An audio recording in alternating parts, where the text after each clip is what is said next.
Всем привет! И сегодня я расскажу вам о 11 фанатских проектах, которые еще не вышли или которые вышли, но еще не завершились. Все ссылки на источники, которые я буду упоминать, я оставлю в описании. Погнали!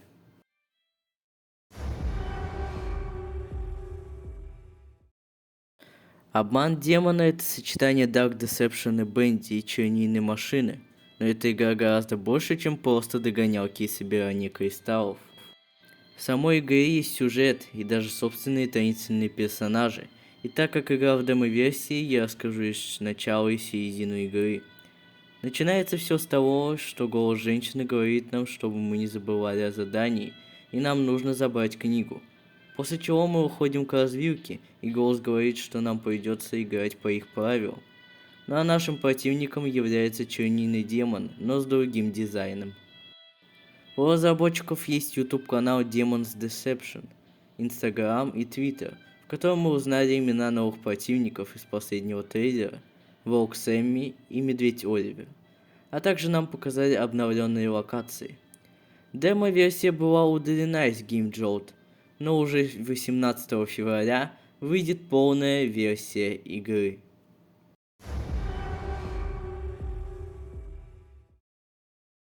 Носок и темная месть — это игра, выполненная в желто-черном стиле, как и Батим, но со своими персонажами, которые по ходу будут являться какими-то объектами или носочными куклами.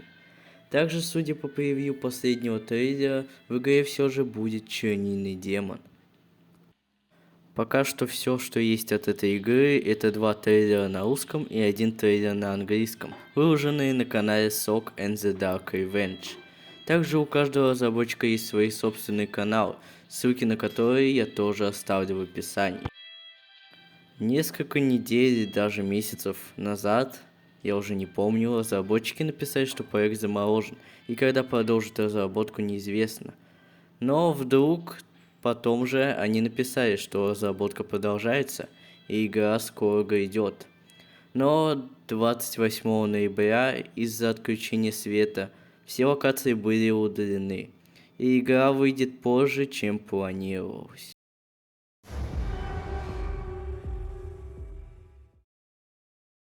Фан-игра от наших русских разработчиков, созданная из пикселей и в которой есть и русский и английский перевод.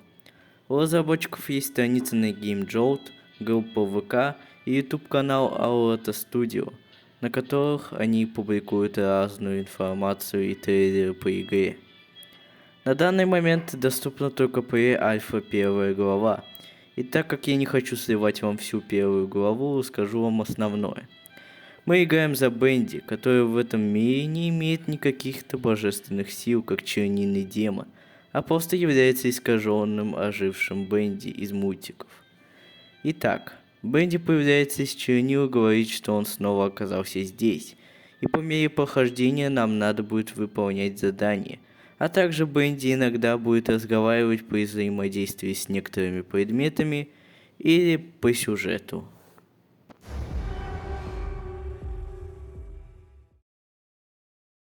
Сын Генри — первая фан-игра по Бенди из этого топа, у которой вышло уже 4 главы, и разрабатывает ее один человек, у которого есть YouTube канал, Twitter и страница на GameJolt.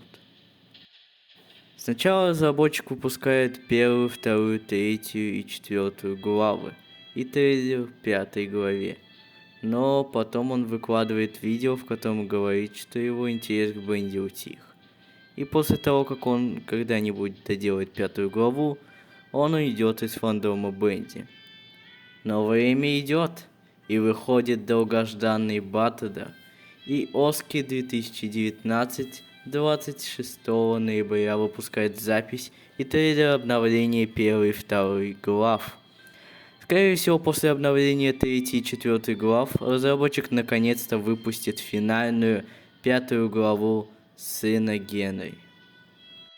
Расскажу вам сюжет 1 главы. Наш главный герой, которого зовут Дэвид, падает в чернила и говорит, что ему удалось ухватиться за трубу, и поэтому он выжил. Дальше он думает, что послания смогут помочь ему найти отца. После этого мы находим лифт, для которого нужна батарейка, В одной из комнат мы находим аудиозапись, и далее надо будет найти фонарик. После починки лифта мы отправляемся на верхний этаж, и Дэвид находит записку, в которой предположительно Генри, который является отцом главного героя, просит нас найти убежище на нижних этажах и спасти его. И Дэвид отправляется на лифте на нижние этажи.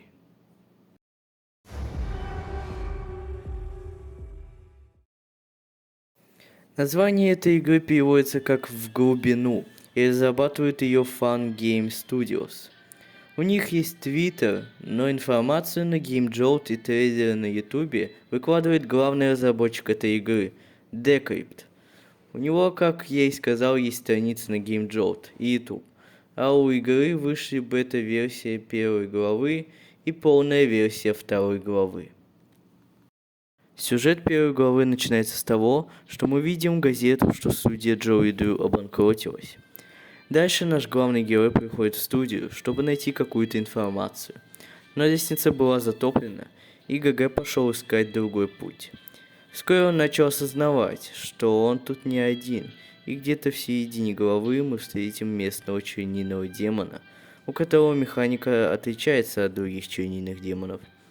После того, как мы решили несколько головоломок и встретили ЧД, мы достаем гаечный ключ из вентиля, из-за чего начинается чернильный потоп, из которого мы выбираемся и обнаруживаем, что лестница, которая была в начале, больше не затоплена. И первая глава заканчивается на том, что мы входим в хранилище С. Хочу добавить, что в игре также присутствуют аудиозаписи и секреты.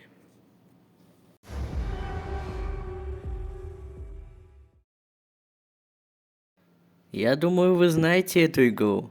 Нет? Подумайте еще раз. А если я покажу вам вот его? Падение вниз – это игра, которую больше знают по персонажу, чем по названию. Точнее, знали.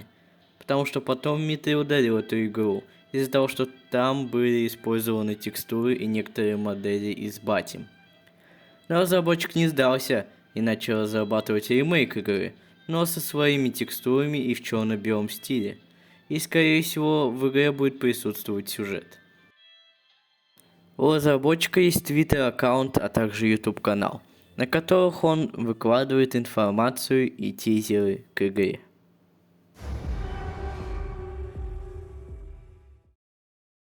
Игра не настолько популярна, и вы можете ее не знать. Но возможно вам в ленте YouTube попадалось вот это видео. Игру разрабатывает один человек, информацию по ней он выкладывает на своем YouTube-канале, который недавно разработчик переименовал в 83 Games. Название игры переводится как «Батим. Более глубокое погружение», и судя по диалогам в трейлерах, игра будет иметь сюжет. А также скоро выйдет третья альфа этой игры.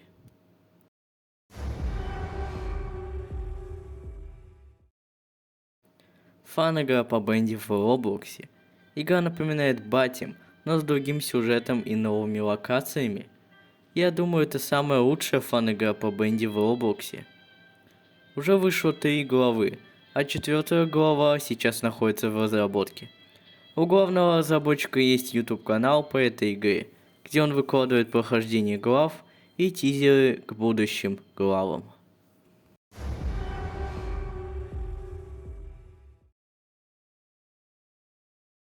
Тоже фан-игра про сочетание Dark Deception и Бенди, и вторая по счету игра, у которой вышло 4 главы.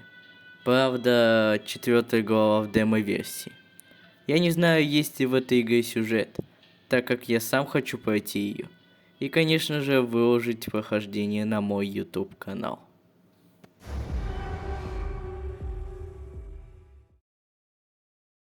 Я не знаю, что будет в этой игре. Неожиданно, да? Раньше была Deception of My Mint Origin, но потом она была и удалена из GameJolt. Это была игра по сочетанию Dark Deception и Bendy. Да, опять.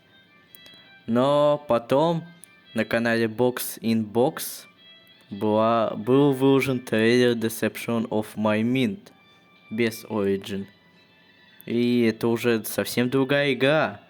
Не сочетание Dark Deception и Бенди, а просто фан-игра по Бенди с другой историей. Правда, единственное, что есть от этой игры, это трейлер и один тизер. Канал Box in Box принадлежит главному и, возможно, единственному разработчику. Я не знаю, возможно, он забросил или заморозил проект. Остается лишь только ждать.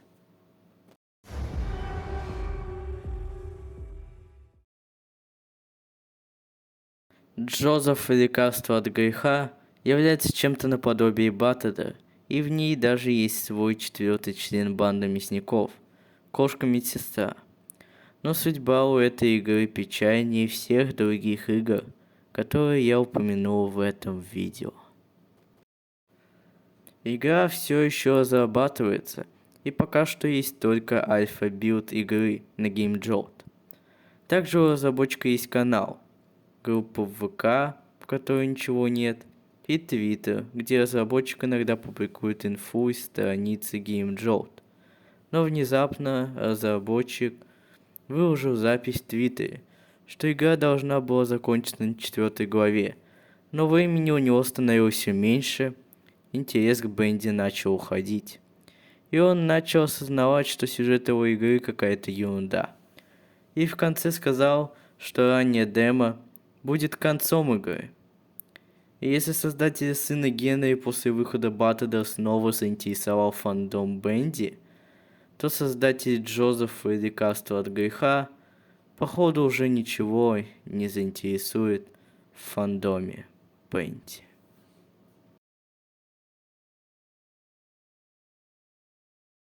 На этой печальной ноте я заканчиваю, но не стоит унывать. Я перечислил вам лишь маленькую часть фанатских проектов, достойных уважения. На самом деле их гораздо больше. Какие-то из них уже вышли, а какие-то все еще разрабатываются. И лишь создатель одной из этих фан-игр опустил руки и потерял интерес к Бенди. Если вы захотите, то я сниму вторую часть по фан-игры по Бенди, которые еще разрабатываются. Но, конечно же, их будет не так много, так как большинство фан-игр по Бенди уже вышли и закончились. Но если это и случится, то только после ремейка моего разбора книг. Ладно, думаю, пора заканчивать. Всем пока.